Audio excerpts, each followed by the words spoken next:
વિદ્યાર્થી મિત્રો, સાધના commerce classes ના ઓનલાઈન એજ્યુકેશન માં આપ સર્વેનું સ્વાગત છે। આજે આપણે ધોરણ 11 માં અર્થશાસ્ત્ર વિષય પ્રવેશ વિશે વાત કરીશું। માનવી બુદ્ધિશાળી પ્રાણી છે, તેથી તે પોતાની આસપાસની પરિસ્થિતિનું વિશ્લેષણ કરી શકે છે અને વર્ગીકરણ કરી શકે છે। વિશ્વમાં અનેક જીવો વસવાટ કરે છે અને એ તમામ જીવોમાં માણસ એ સૌથી વધુ બુદ્ધિશાળી પ્રાણી છે, કારણ કે માણસ આદિમાનવ અવસ્થાની અંદર જીવન જીવતો હતો, જંગલની અંદર ભટકતું જીવન ગાળતો હતો અને એમાંથી ધીમે ધીમે પ્રગતિ કરતા કરતા આજે માણસ આલિશાન ભવનોની અંદર રહેતો થયો અને અનેક શોધખોળો થકી માણસે પોતાનું જીવન સરળ, નિરામય અને તંદુરસ્ત બનાવ્યું છે।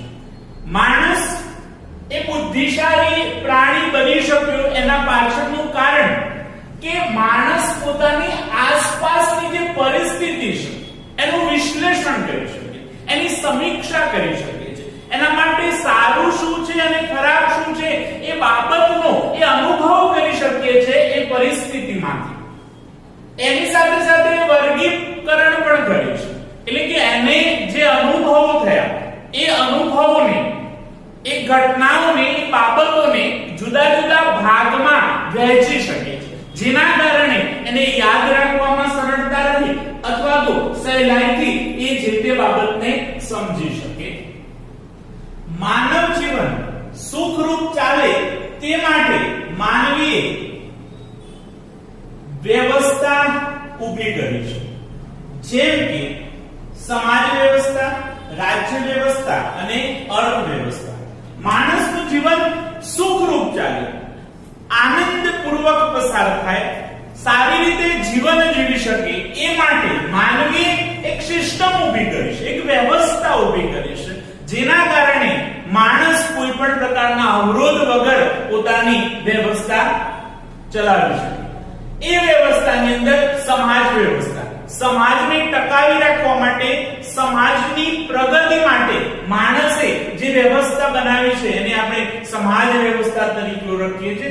રાજ્ય વ્યવસ્થા, રાજ્યનું સંચાલન કરવા માટેની જે વ્યવસ્થા છે એને રાજ્ય વ્યવસ્થા કહેવામાં આવે છે અને દેશનું વ્યવસ્થાપન કરવા માટે, દેશના અર્થતંત્રનું વ્યવસ્થાપન કરવા માટેની જે પદ્ધતિ છે અથવા તો જે ગોઠવણી છે એને આપણે અર્થવ્યવસ્થા તરીકે ઓળખીએ છીએ।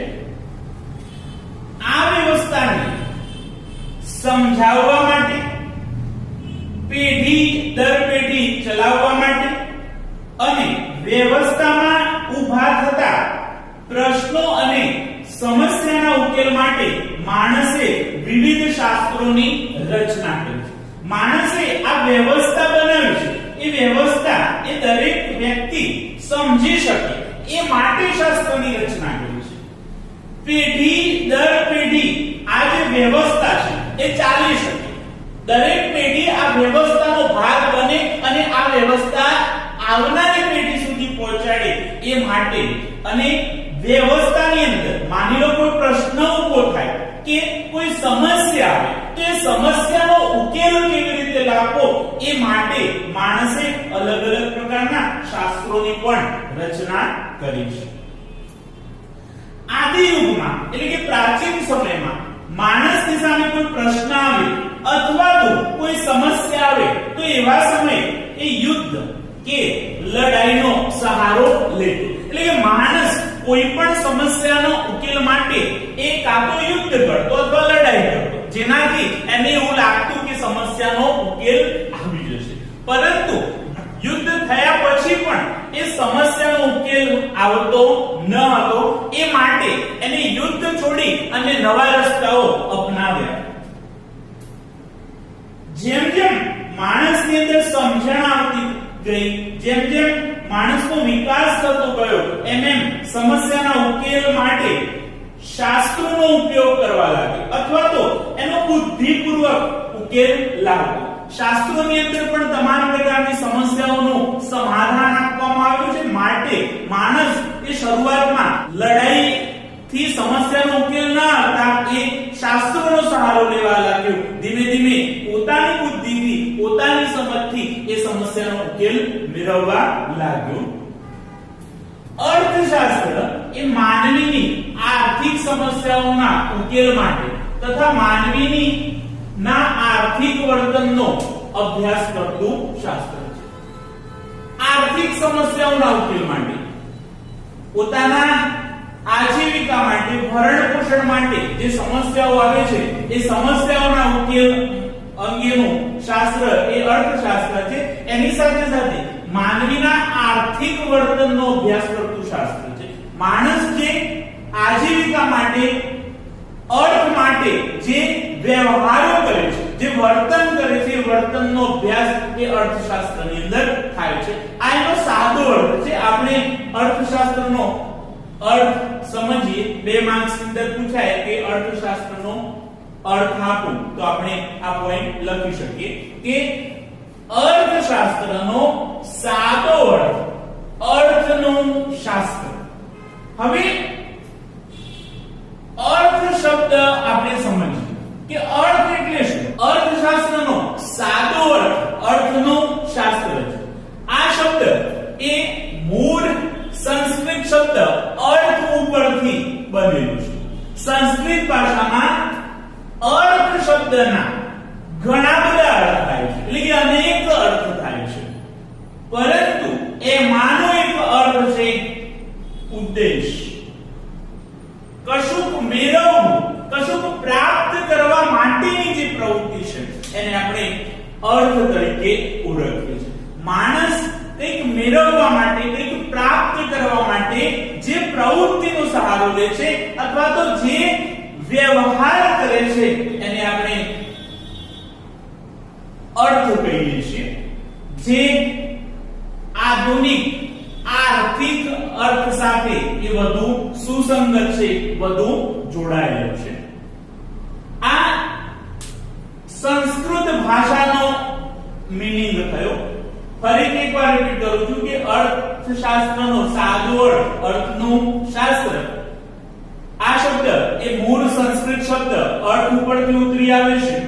સંસ્કૃત ભાષામાં અર્થના ઘણા બધા અર્થો થાય છે. એમાંનો એક અર્થ છે ઉદ્દેશ અથવા તો કશુંક મેળવવું પ્રાપ્ત કરવું જે આધુનિક આર્થિક અર્થ સાથે વધુ સુસંગત છે. અર્થશાસ્ત્ર માટે અંગ્રેજીમાં ઇકોનોમિક શબ્દ વપરાય છે. હવે આ ઇકોનોમિક શબ્દ એ મૂળ ગ્રીક ભાષાનો શબ્દ આઇકોનોમસ શબ્દ પરથી એ બન્યો છે. હવે આ આઇકોનોમસ શબ્દ એ 2 શબ્દનો બનેલો છે. એક તો પહેલા નંબરમાં આઇકોસ અને નોમસ.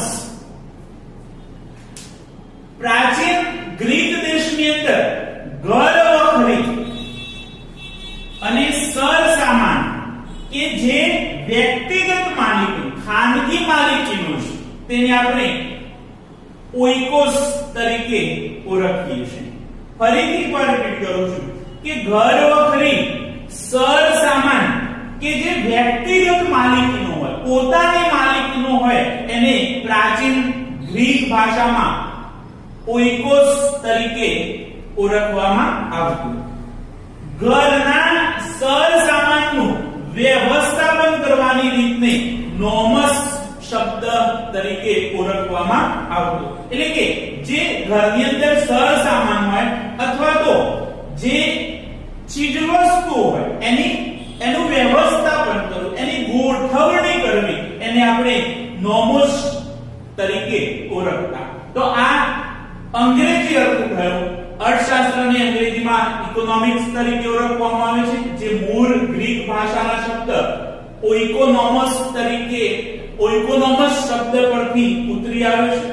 પ્રાચીન ગ્રીસમાં ઘર વખરી સરસામાન કે જે વ્યક્તિગત માલિકીનો હોય એને ઓઇકોસ તરીકે ઓળખવામાં આવતું અને એનું વ્યવસ્થાપન કરવું, જે સર સામાન છે ઘરનો એનું વ્યવસ્થાપન કરવું, એને નોમસ તરીકે ઓળખવામાં આવે છે. હવે આપણે અર્થશાસ્ત્રનું ભારતીય ચિંતન જોઈશું. તો ભારતના પ્રાચીન તત્વચિંતનની અંદર પણ અર્થશાસ્ત્ર અંગેના પોતાના આગવા વિચારો રજૂ થયેલા છે. તો ભારતની જે સંસ્કૃતિ અને સભ્યતાનો ઇતિહાસ છે એ 5000 કરતા પણ વધુ વર્ષ જૂનો છે. એટલે કે વિશ્વની સૌથી જૂનામાં જૂની સંસ્કૃતિ છે, જેનો ઇતિહાસ, જેની સંસ્કૃતિ અને સભ્યતા એ 5000 વર્ષ કરતા પણ વધુ છે. ભારતીય તત્વચિંતનમાં માનવ જીવનના વિવિધ પાસાઓનો અભ્યાસ અને માર્ગદર્શન જોવા મળે છે. પ્રાચીન ભારતની અંદર જે ફિલોસોફી લખાઈ, જે તત્વચિંતન રજૂ થયું, એ તત્વચિંતનમાં માનવ જીવનના તમામ પાસાઓનો સમાવેશ કરવામાં આવેલો છે. માનવ જીવનને લગતી તમામ બાબતો એની અંદર વણી લેવામાં આવી છે અને તમામ માર્ગદર્શન પણ આપણા પ્રાચીન તત્વચિંતનની અંદર આપવામાં આવેલું છે. ધર્મ, અર્થ, કામ અને મોક્ષ આ 4 પુરુષાર્થ છે જે માણસે પોતાના જીવનમાં આચરવાના છે, એટલે કે આચરણમાં મૂકવાના છે. અને માનવ જીવનના આ 4 મુખ્ય ઉદ્દેશ્ય, આ માનવ જીવન આપણને પ્રાપ્ત થયેલું છે એ 4 પુરુષાર્થો ઉપર ટકેલું છે: ધર્મ, અર્થ, કામ અને મોક્ષ. અને માણસે પોતાના વ્યક્તિત્વના વિકાસ માટે, આધ્યાત્મિક વિકાસ માટે આ 4 પુરુષાર્થોનું આચરણ કરવાનું છે, વ્યવહારમાં અમલમાં મૂકવાના છે. આ 4 જે પુરુષાર્થ છે, ધર્મ, અર્થ, કામ અને મોક્ષ, એ 4 માંથી અર્થ માટે કરવામાં આવતી પ્રવૃત્તિ સાથે અર્થશાસ્ત્રને સંબંધ છે. જે અર્થ માટે, આજીવિકા માટે, ભરણ પોષણ માટે જે પ્રવૃત્તિ કરવામાં આવે છે એને અર્થશાસ્ત્ર સાથે સંબંધ છે. કશુંક મેળવવાની અપેક્ષા સાથે થતી પ્રવૃત્તિ એ અર્થપૂર્ણ પ્રવૃત્તિ છે. માણસ કશુંક મેળવવા માટે, કંઈક પ્રાપ્ત કરવા માટે જે અર્થપૂર્ણ પ્રવૃત્તિ કરે છે, હેતુ પૂર્વકની જે પ્રવૃત્તિ કરે છે એ અર્થશાસ્ત્ર છે. જીવન નિર્વાહ અને ભૌતિક સુખની પ્રાપ્તિ માટે અર્થોપાર્જન કરવું તે માણસનું કર્તવ્ય છે.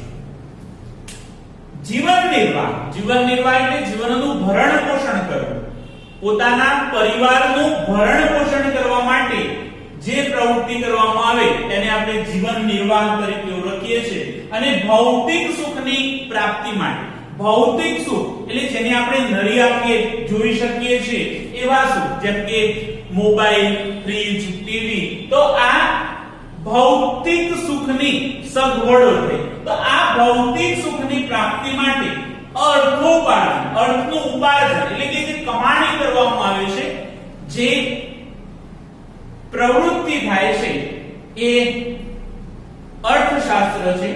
એટલે અહીં કહેવામાં આવ્યું છે કે જીવન નિર્વાહ અને ભૌતિક સુખની પ્રાપ્તિ માટે અર્થોપાર્જન એટલે કે કમાણી કરવી એ દરેક માણસનું એક કર્તવ્ય છે, એક જવાબદારી છે, જેના દ્વારા એ પોતાના પરિવારનું ભરણ પોષણ કરી શકે છે અને સારી રીતે એ જીવન જીવી શકે છે, ભૌતિક સુખથી સભર જીવન જીવી શકે છે.